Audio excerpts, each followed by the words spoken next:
السلام عليكم ورحمة الله وبركاته.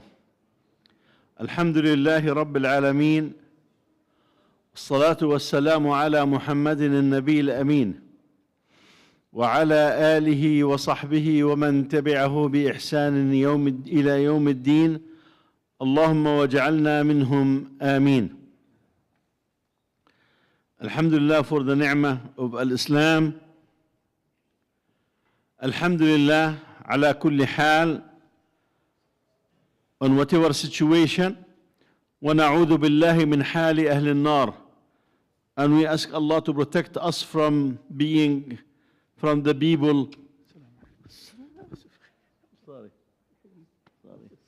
That's Abu Umar, who left us to Canada. He's a Canadian now, trying to be a Canadian citizen, mashallah. Good to see you, brother. And we ask Allah subhanahu wa ta'ala, we seek refuge from being in the situation of the people of the hellfire. وَنَعُوذُ بِاللَّهِ مِنْ حَالِ أَهْلِ النَّارِ. The topic tonight is different than our typical topics, because we have been covering the events as they occur in Palestine, specifically in Gaza, and sometimes on the West Bank. But today we're going to cover a topic that looks with some deep analysis on the situation of the occupation in Palestine, and why there is this a new trend that we see, where we can describe that this is really the beginning of the decline of the client state.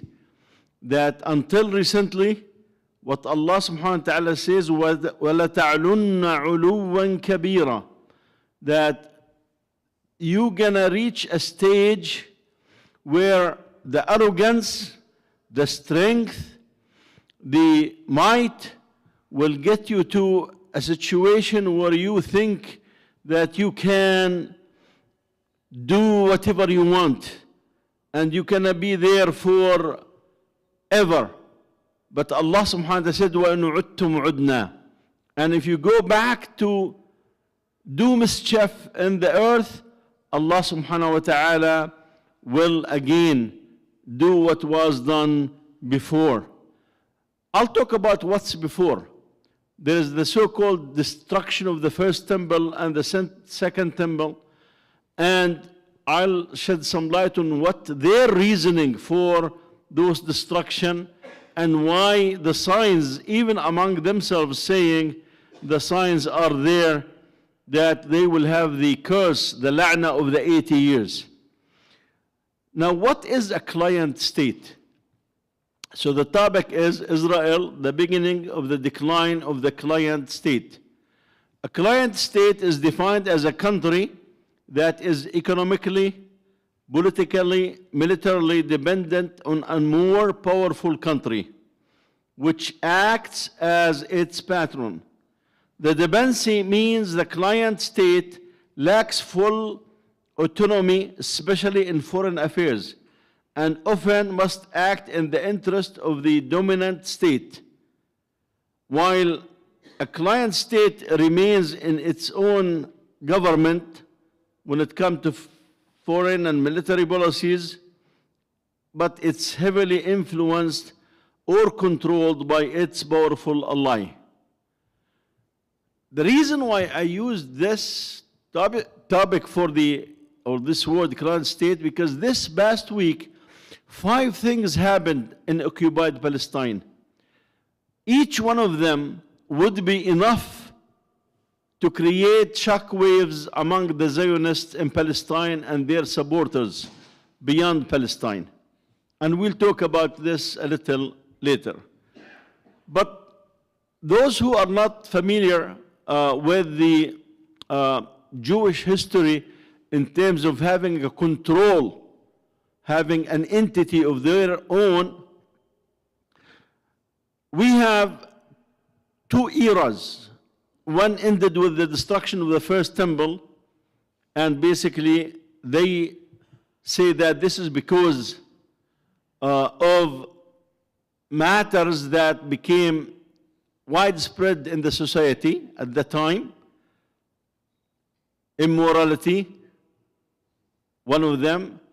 Inner fighting and killing each other is another one of them. Shirk, idolatry, being seen. So some of those phenomena, they said that was the reason that Allah got the first temple to be destroyed in Jerusalem. Then this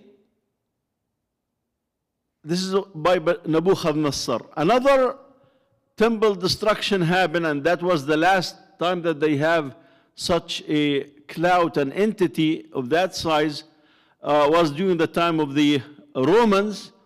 And basically they gave reasons for that, that mainly they start infighting among themselves, plus the other isms that had taken place over the society of the Jewish population at the time.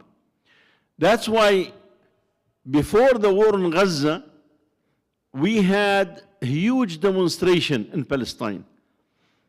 They are of course, on the Israeli side. The 1948, Jerusalem, Tel Aviv, and others. And the cause for those demonstrations was that Netanyahu felt he is strong.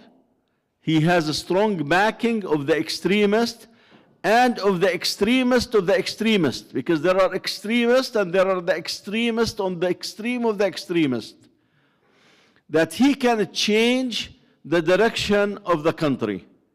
Because many of you, as we have discussed before, need to know Israel have no constitution. They do not have a constitution. And they do not have borders. They do not recognize borders for the state. Ben Gurion was saying that Israel have the borders like the skin of the deer, that you can really expand it in this regard. Now, without a constitution, who have the final say in the government affairs? It's not the government, it's the Supreme Court. So basically, any decision that is being made can be challenged by at the Supreme Court. For example, they come and say, we're going to destroy this house for a Palestinian. This Palestinian family can go to the court. They said the government already decided to destroy our home, and they should not destroy it for the following reason: 1, 2, 3, 4. Sometimes they win, sometimes they lose. Same thing if the government comes and says we want to change the status of a certain minority or certain people in there, they can go to the court. When some people said, why the religious people do not go to the army? They went to the Supreme Court, and the Supreme Court forced the government to enlist the religious Haredim in the army. And of course, until now, they are not successful, because there will be mass demonstrations on Thursday against this. So whatever issue that is there, the Supreme Court can overrule the government. So Netanyahu decided, since I have the power, I have the support, this is the time that we're going to change the way so that the political leadership will have the final say. And the court, Supreme Court, cannot challenge it and cannot overrule it. This introduced massive demonstration. Sometimes you will have 500, 600,000 people in the street, and clashes happened. And at one point, when they wanted to impose this understanding through the Knesset, the whole apparatus in the country came to a standstill. The Histadrut, which deals with the workers in there, they basically stopped work at the airports. They stopped work in the buses. They stopped work in the factories, in the hospitals. And Netanyahu had to change course and delay, not cancel, delay this change. Now, they are saying that what caused October 7 is those demonstrations. So Netanyahu and his company, they're saying, we are not the ones just to blame for what happened October 7. Those demonstrations opened the door for Hamas and the other resistance faction to attack us. And when they start discussing, remember that there was an attempt to form a commission to study the October 7 and why the Israeli army intelligence government failed miserably. Netanyahu said, no, we will not form a commission to study this until after the war ends. And he had no plan to end the war. But now he was forced to end the war, and we will come to this. He was forced to end the war. So now they're saying it's time to form this commission. What he's saying now, we're going to form this commission to study also the effect of the demonstration. Basically deflect attention from the main part. And again, all of this have to do with this inner fighting, and some of the people around him are saying we need to go back to the changing the way that Israel is governed. Basically changing the laws so that the Supreme Court would not have the upper and the last word on this. Now, that's an introduction to where we are leading at this point. Last week, there were 5 things that happened, 5 statements that were happened, that, as I said, one of them, each one of them was enough to send shock waves within the Israeli political and military establishment. There are others that we mentioned, but those are mainly 5 that we will need to mention. Remember, long time ago, Muslims and Americans and all sorts of people have been discussing who controls who. Is Israel controlling the US or the US controlling Israel? And if you remember when Netanyahu visited Obama was saying, who's the president of this country, me or you? Of course, Netanyahu at that point has the Congress behind him. When the Congress is with the Israeli government and their program, they can really force their way, because the president can ask for legislation. It's the Congress that really control the legislation. And if the Congress is reluctant to move with the president, that's where the problems happen. So some people get the impression that, oh, the Israelis are running the US government, and that's not really the case. It's because, again, they had clout in the Congress in this regard. Another aspect is that the political establishment in the US have many Jews who are influential. For example, if you look at the Obama White House and the Biden White House, they had very big number, of course relatively, of Jewish who were really influential within the government. I mean, Axel Rod was a main figure beside Obama and company in this regard, among others. When it comes to Biden, he had quite a few of them in that regard. I mean, you have Blinken, the Secretary of State, going to Palestine and saying, I come to you as a Jew. What? You are the Secretary of State of the US. What do you mean I come to you as a Jew? You are supposed to carry a policy, and after a policy, you are looking after the interests of this country. So some of these things, yes, were indication that the clout is there.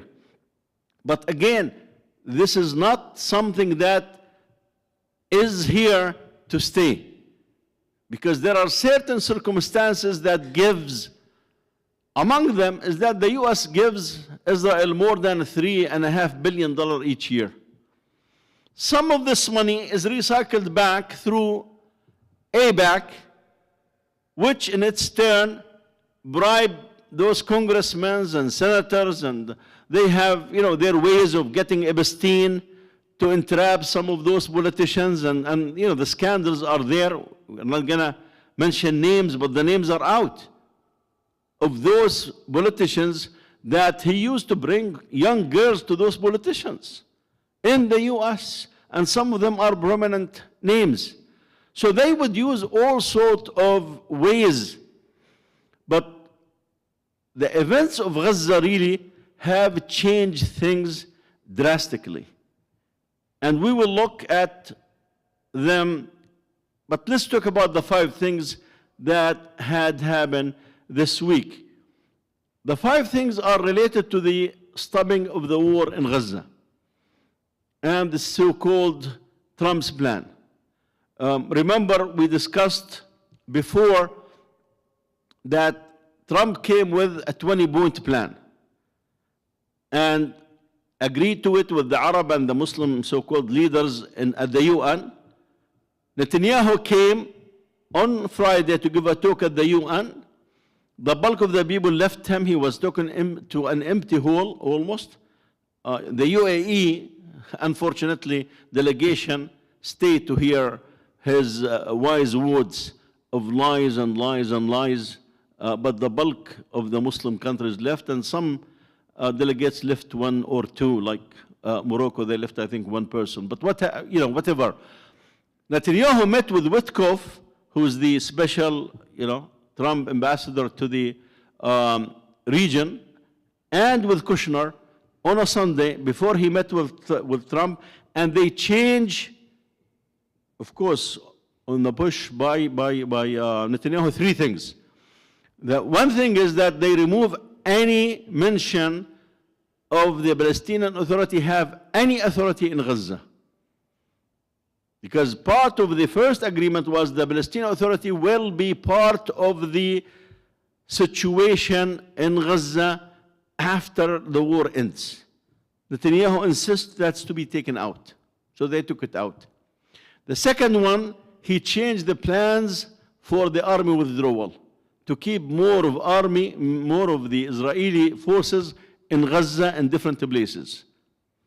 And the third thing is, he replaced the word Hamas to lay down its arms with Hamas to be disarmed, even by force. So it's no longer they are laying their weapons, we're gonna disarm them. Of course, there were other things, but those are the main 3 things in that regard, to the point that the foreign minister of Pakistan said this is not the plan that we agreed to. But anyway, Trump announced his plan, and somehow he was coordinating with the Turkish, mainly Erdogan, and maybe his genius foreign minister in this regard. And the Turks got into this deep. They start basically advising Hamas and running the show, just like they are running the show in Syria and advising Sharia. I mean, there's no doubt Turkey is running Syria in terms of intelligence and advice and what have you. Similarly, now they are all over in Gaza. So they came up with this answer that we discussed. Basically, Hamas said, oh yeah, we welcome this plan. We're going to release the hostages according to Trump's plan. We release all of them, and the war will stop, and we will, enter or get the supplies. However, the rest of the plan, it's not up to us to decide, because we do not have a mandate from the Palestinian people. So basically, Hamas did not accept the plan. Actually, Hamas did not accept the plan. So Netanyahu was waiting on that Friday for Trump to come out and says, Hamas did not accept the plan, as is, therefore, we're going to resume the war. We're going to let Netanyahu and his government resume the war. On the contrary, Trump came and said, Hamas accepted my plan, we're going to have the hostages soon, the war needs to stop now. Of course, the war did not stop now, it took few days, but it was shocking to the Israeli government and to the society in large that, so this war is coming to an end. We are sick and tired of the war. It has weakened the country militarily, economically, politically, from different sides. Not to mention what happened around the world when the name Israel and any person who speaks Hebrew became a target in many countries around the world, and they became like an outcast state. It's as if rejected. There's no doubt that the universities in the US, especially the elite university, Ivy Leagues, had played a major role in this, but that's another subject that we discussed before. So Trump went to the Middle East, met, gave the Knesset the talk, and Netanyahu kept praising him, and he went to Sharm el-Sheikh, was talking about how beautiful is the Prime Minister of Italy, making jokes about the Arab leaders who are poor. And, all sorts of this, because it seems that he was enjoying himself. He talked about how he ended a 500-year war. And then he said, I ended the 3,000-year war, and nobody knows what he's talking about. But regardless, the war stopped. And Hamas released all the living hostages, and they started releasing the dead ones. But it was in the footnote of the plan that it will take time. When they did not release the dead hostages on the first day, the defense minister, Katz, who's a nobody, came and said, Hamas is violating the rules. Hamas is violating the agreement. And of course, they told him, just be silent. And the thing went on. Now, there's no doubt in anybody's mind that the government of Israel wants to resume the war. It will protect Netanyahu from the courts, and it will be really give him the clout and take the initiative, since now it's totally, you can say to a great extent, the decision is out of his hand. And those are the 5 points that we will mention now.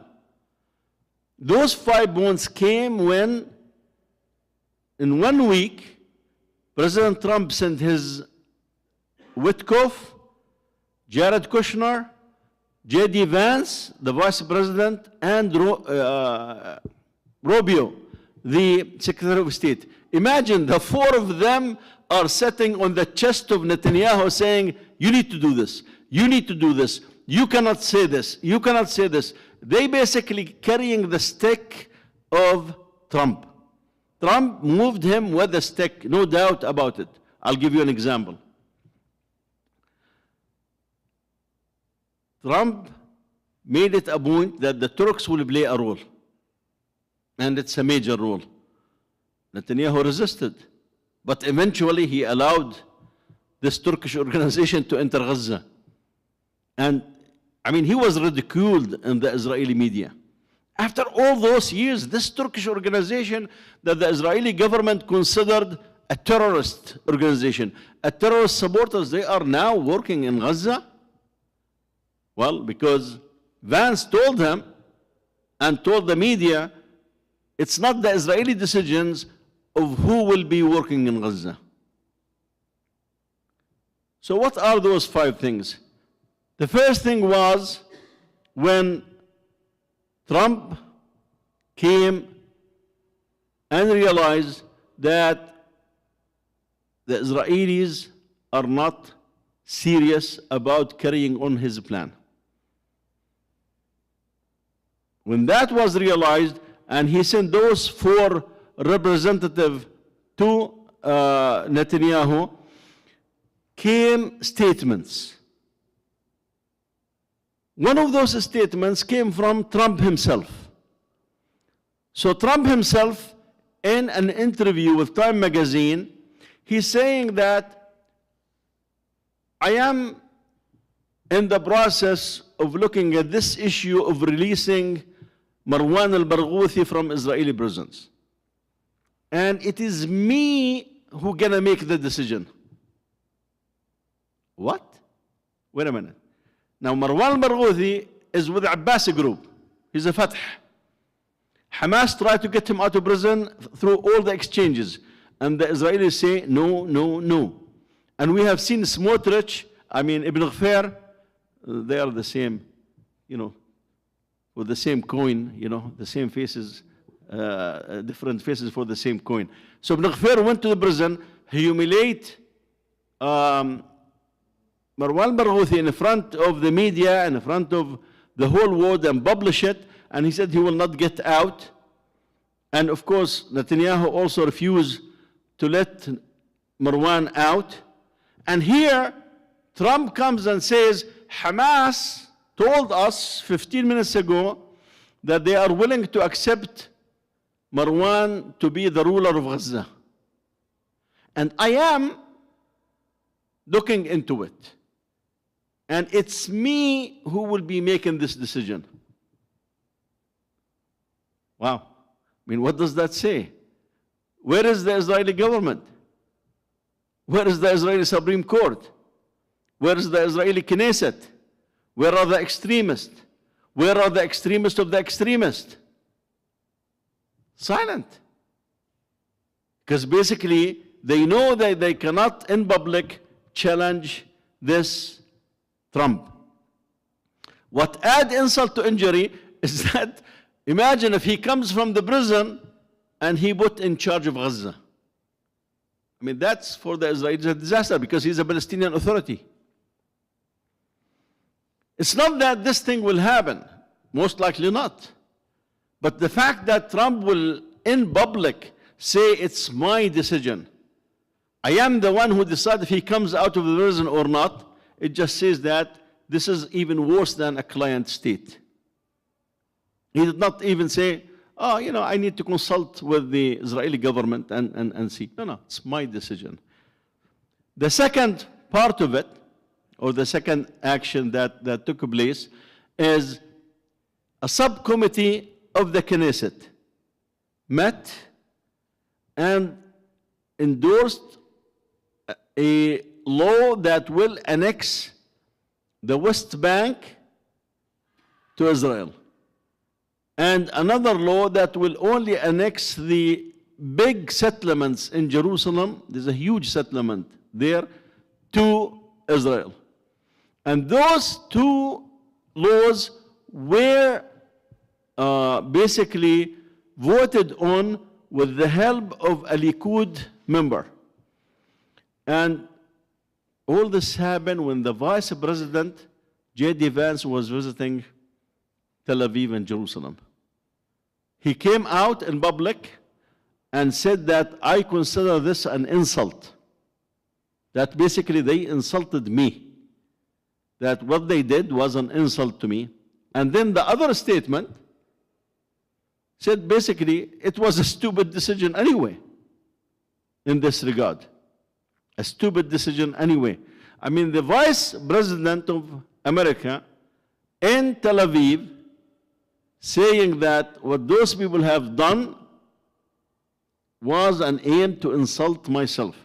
In fact, this is what Netanyahu have said the day before, that this law aims at embarrassing the Israeli government and murky the relationship with America and with Donald Trump.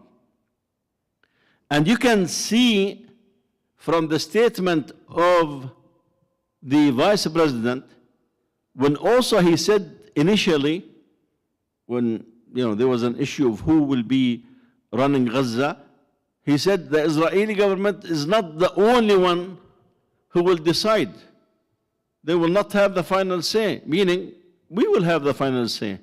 We are the one who gonna decide who will run Gaza after, of course, during the second stage in this regard. Now, meanwhile, while all of this was going on, we still have statements coming saying that basically Hamas did not fulfill its obligation by releasing all the hostages, and Hamas said it will take time. Eventually, the Israeli government had to let team from Egypt with heavy machinery to enter Gaza to help in the search of hostages. Not just that, Hamas members went with the Red Cross to Rafah area, which is totally under Israeli control. Totally under Israeli control. So now Hamas people are acting in Rafah under the eyes of the Israeli army to, quote unquote, look for the dead hostages. Now, the other statement came from who? From Rubio. Rubio basically sent a strong message that what the Israeli government is trying to do is really destroying what we are trying to do. And of course, the US will not allow it. So he's saying all what we have done and what we are trying to do, you are basically coming and want to destroy what we are doing. I mean, you see a statement after a statement after a statement, which really is saying that, look, forget about what was before Trump plan. Forget about it. Now there's a new reality. We are in charge, not you. We will say what will happen, not you. Yeah, we'll talk to you, we'll listen to you, but we are the one who's gonna make decisions. What added insult to injury to what was mentioned is there is this debate ongoing of what will happen after this first stage. And that's where things get a little interesting. Imagine the vice president of the US going to Israel not to meet with Netanyahu and his ministers only, but to meet with the head of the army. Where does this happen?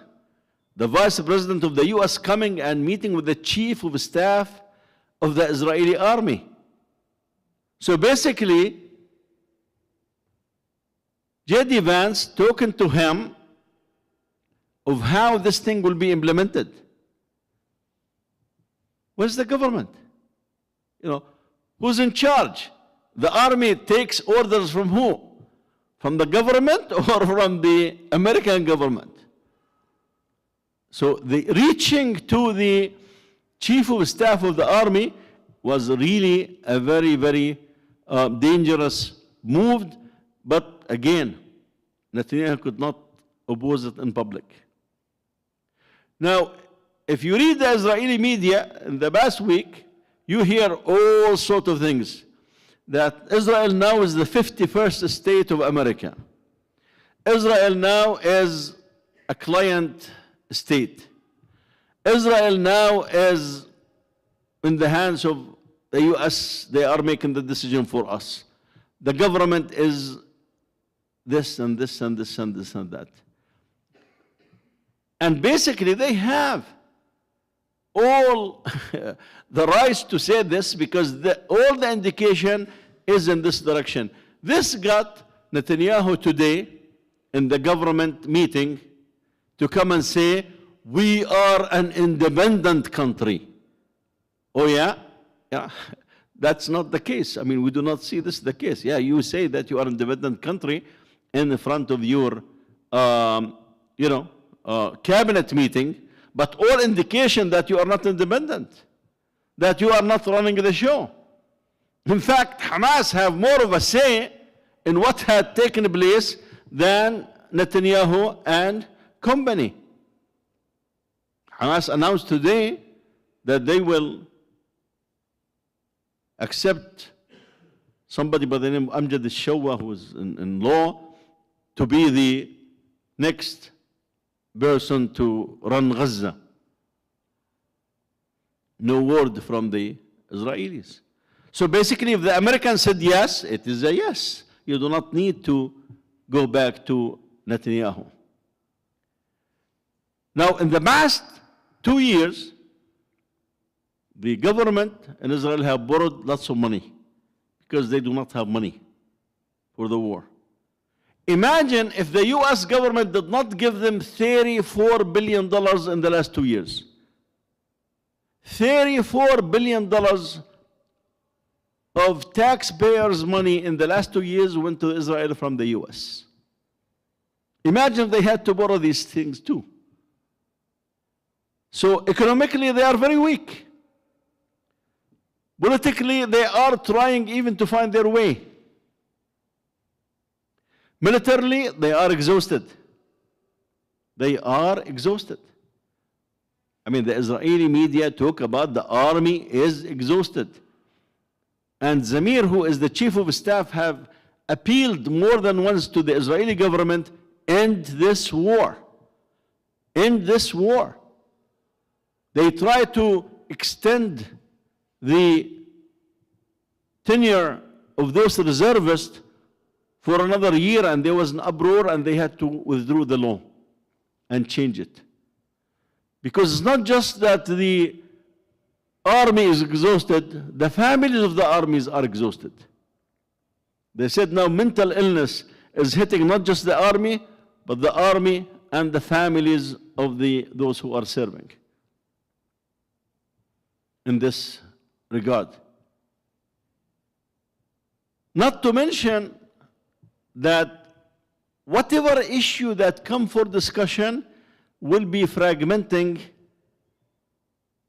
the society. Imagine Smotrich came this week and said, if Saudis do not want to normalize without a price, they can go back to the desert and ride their camels. I mean, imagine the insult. You know, those who are from a Bedouin background like the Saudis, insulting them in public is big. Is big. I mean, people used to have people killed by a large number over trying to insult a leader, even insult his horse. So Smotrich made that statement, and according to Lieberman, this is Lieberman is the head of Israel Baytuna, a Russian immigrant. He said that Netanyahu have shouted at him in a voice that we thought his health that he will collapse. He said, what is that you are doing? And some from even within the society, they were telling this Smotrich, our economic future, if there is one, this is my statement, is in the hands of the Saudis. And you are now saying this. So they force him to come in public and do what? Apologize. And you do not know those people. I mean, they only apologize in the extreme case. Same thing with Netanyahu. When he came to the White House, Trump was sitting there and he had this big stick that did not show. Said, you apologize to the Qataris. And he was ridiculed in Israel. This week also, the National Security Advisor were let go. And Netanyahu came and basically they gave the impression that the reason for letting the National Security Advisor go, that he opposed the attack on Qatar. Absolute nonsense. Because the attack on Qatar happened a long time ago. If he has opposed it, he could resign from that point. But those people are really saying the war is over. Live with it. Let's talk about what's next. Now, a dangerous statement came from Ehud Barak. We'll take, inshallah, 5 more minutes. Ehud Barak said that Trump's plan, in the way that it's written, is leading basically to a political solution for the Palestinian problem, meaning establishing a Palestinian state. And that's a previous prime minister. Netanyahu knows this, that although the Gaza, the 12, or we say the 20 points that Trump did not really talk about the future of this, but everybody who is involved is talking about that this is way beyond Gaza. This is way beyond Gaza. Now, what is the alternatives to the Israelis? New election. If they realize that they really not in a point to challenge Trump, and they cannot publicly challenge him, and they are losing control. The US is directly talking to the chief of the armed forces, not through the government. They are having 200 troops in there to observe the ceasefire. They are using even drones. Trump saying we will be fair to each side. I mean, that by itself is driving them crazy. So they can seek new election for this. And they are preparing for that in case. Now, what's the problem with the new election? Netanyahu will lose the control for a while, although he will be in charge of this intermediate period, but the court case against him, if the president does not pardon him, will be an issue. And if he's not in charge, because now as the prime minister, he has some leeway on delaying things and doing things in a certain manner. So just calling for a new election will not be easy for him personally. But they are preparing for it. How?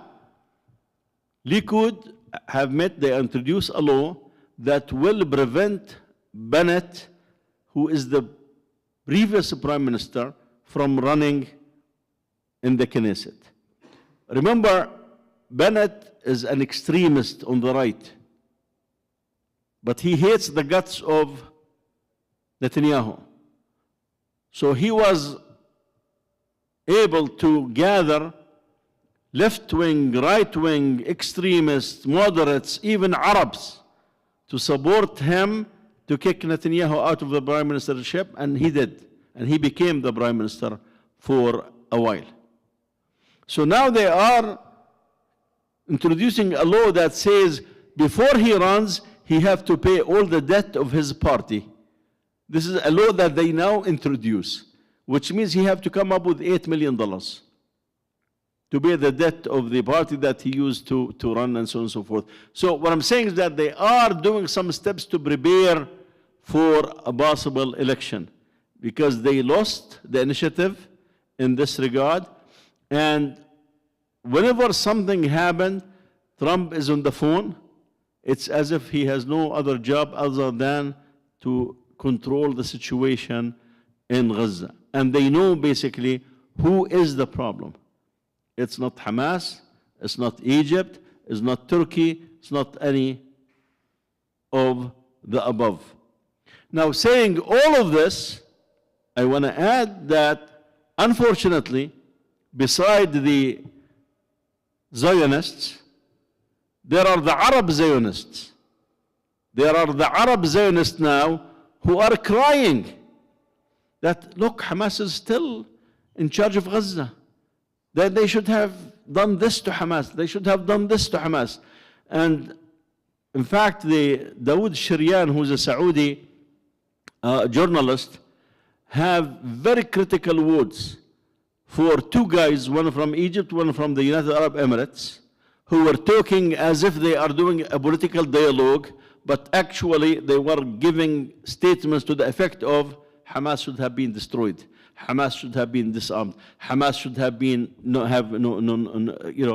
and this is all on UAE media.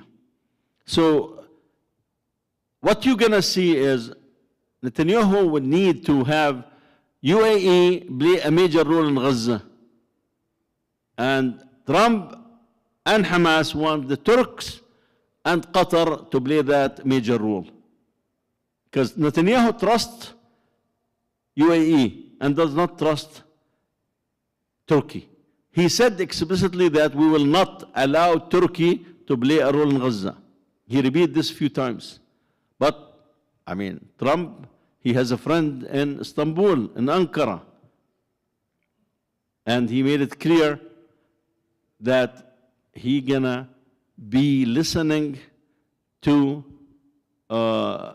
Turkey when it comes to what is the future in this regard.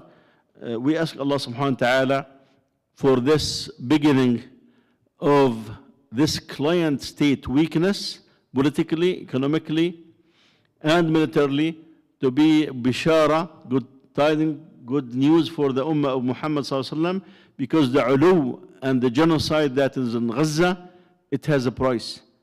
And definitely, sooner or later, Allah subhanahu wa ta'ala will get them to pay this price, if they like it or not, either through the hands of this or that, or this president or that country, because dhulm, oppression, is not accepted by Allah, even if it comes from the Muslims. And what we have seen in Gaza is the maximum of this oppression, where those people felt that they can do anything, slaughter. They lost their humanity, and the whole world have seen it, and that's why they also will be struggling with their image and try to repair it. But hayhat, that's not something that's gonna take place, especially with the MAGA people in the US turning against them. Inshallah, we'll have another 5 minutes for a question and answer or comments. Yes.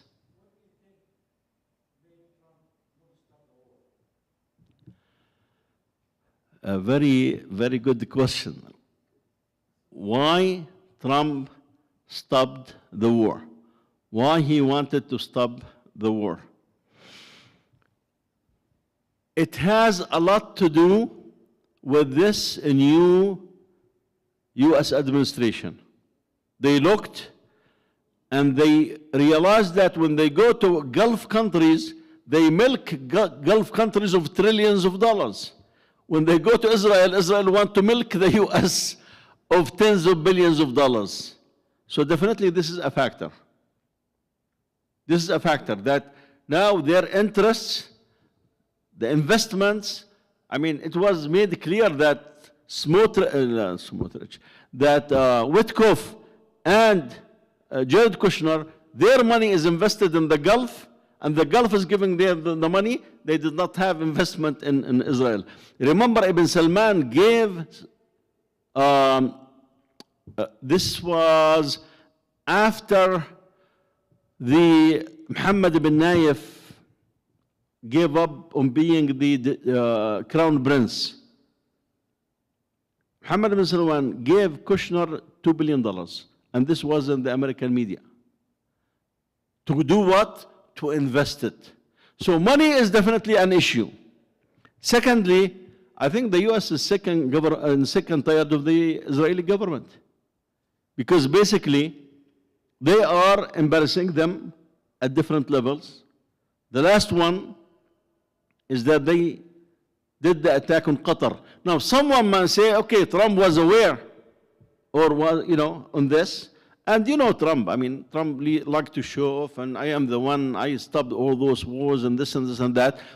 If the Israeli attack on Qatar succeeded in killing the Hamas leadership, I have no doubt that Trump will come and say, we did it.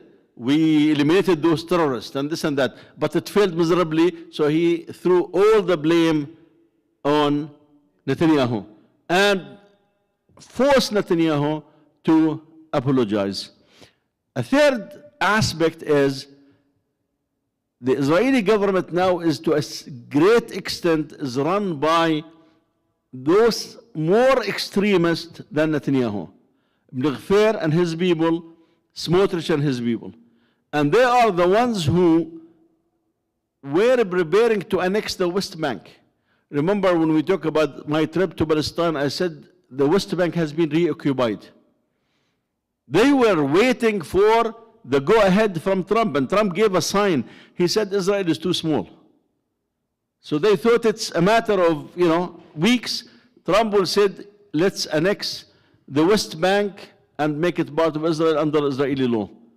Trump came in New York in public and said, we will not allow Israel to annex the West Bank.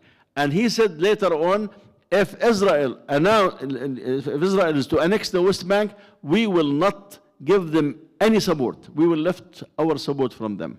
So from this perspective, I think that, let me add to it too.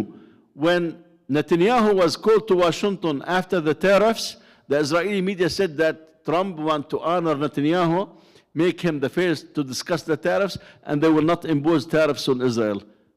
He brought him to lecture him on Erdogan, and he needs to respect Erdogan and do not make Erdogan have issues on Syria, and said Trump will play a role in this. At that point, the tariffs was not even an issue, and eventually Trump imposed 10% tariffs on Israel just like the other countries. So I think Trump and his people are looking for the US interests, period. The Israel interest is no longer part of the American interest, because the Gulf countries and Arab countries are making sujood to the US. Why do you want somebody who's, keep giving you problems? I think those issues combined have got them to realize that enough is enough. And one statement that became clear when Trump said Israel was fighting the world. Because in the whole world, as Haaretz magazine newspaper said, that we are trying to eliminate this name Palestine, and the Israelis who are visiting Europe and beyond coming, they said the name Palestine is all over the world. So when he said Israel is fighting the world, because basically the only one who is standing with the Israel is the US. And forget about all those small countries. Whenever there's a vote in the UN, there are about 10 countries that vote with Israel. You will not recognize the name of the other 9, but you will recognize the name of the US. So I think the US became a burden. And finally, just like what Allah subhanahu wa ta'ala said, that they only can sustain themselves by a robe of Allah, it's no longer there, or robe from the people. And it looks like the robe of the people is becoming weak, and eventually, inshallah, it will be cut. Any other thing, inshallah, before we close? Yes, Akhi.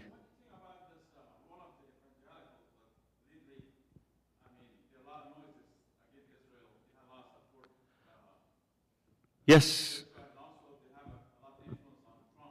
Yes. The issue of the evangelicals in the US definitely played a major role in the past in giving money, political and economical and other support from the US, because basically those people are taught that the Bible tells you to support this entity. The Bible tells you this. If you are with them, then you are with God. And of course, when some people came and started questioning this, and some of you have seen Carlson talking to some of those people who think that they know the Bible in this regard, and said, what Israel are you talking about? Did in the Bible talking about Netanyahu and his people? The moment that you start raising those questions, and the fact that the MAGA people start seeing some signs. I'll give you one of them, for example. In one case, this Charlie Kirk, who was killed in the university,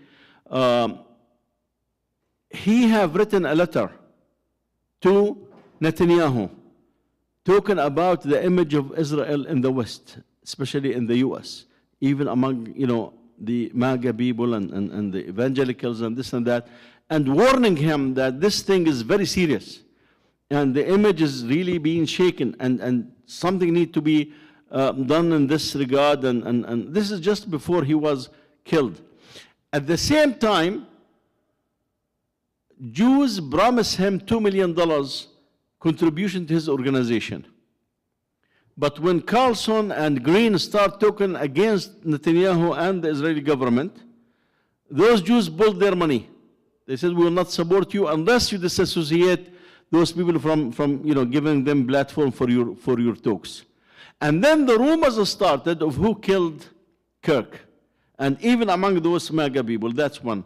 Secondly, when it comes to the evangelicals themselves, one of the most forefront supporters of Israel is Huckabee, who now is the ambassador. And he would say all the things that need to be said in support of Israel against the Palestinians. He came out 2 months ago with some strong statements, threatening the Israelis with cutting aid, threatening the Israelis with cutting their support, threatening with cutting visas and this and this and that. Why? Because the evangelicals told him that the Israeli government is blocking their work in the West Bank and under the Israeli 1948 occupation. They said they're not giving us visas. He said, look, we are the one who is giving you all the support. We are the one.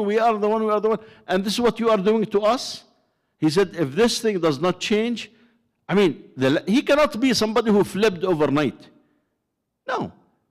There is this tendency among the evangelicals is that we support Israel to be strong so the Messiah can come. And when the Messiah will come, they will have a choice, become Christians or we will kill you. That's their aqidah. I mean, everybody knows that this aqidah. The Jews know that this is their aqidah. But now they're giving them money and support, and they, in this regard. So now there are some of these acts. You have now, in fact, being from Palestine, I never heard of this incident at Jesh. I learned from the evangelicals. There was a village called Jesh. It was inhabited by 4,000 Christians in Palestine. And the Israelis came and kicked them out for the whole village, just what they did with 750,000 Palestinians. So anyway, those 4,000, they went to the court, Israeli court. The Israeli court can overrule. So they said, no, those people need to go back to their homes. This decision came, the Israeli army came and destroyed all the village and razed the village. I mean, this is what they are saying now. Yeah, that's what they are saying about this incident. They are talking about also they brought some people from churches, Palestinians and Americans. They said how the Israelis killed Christians, destroy churches, burn churches. They spit on the Christians in Palestine, not on the Palestinian Christian, because if they spit on the Palestinian Christian, they will hit them in their faces. They spit on the Koreans and the Taiwanese who are coming. Now, those stories are well known. And BBC have all those videos of them spitting on churches and spitting on Christians. All of these are there. What's new is that there is this movement now led by Green, Carlson, and others who are coming clearly and saying we should not support this state. We should look at our own interest. And in fact, what got Netanyahu mad this week is when Steve Bannon, who was the third in this regard, mentioned that Israel is just like a client state of us. I mean, that drove him crazy. جزاكم الله خير. سبحانك اللهم وبحمدك نشهد أن لا إله إلا أنت نستغفرك ونتوب إليك. جزاكم الله خير for being patient for that.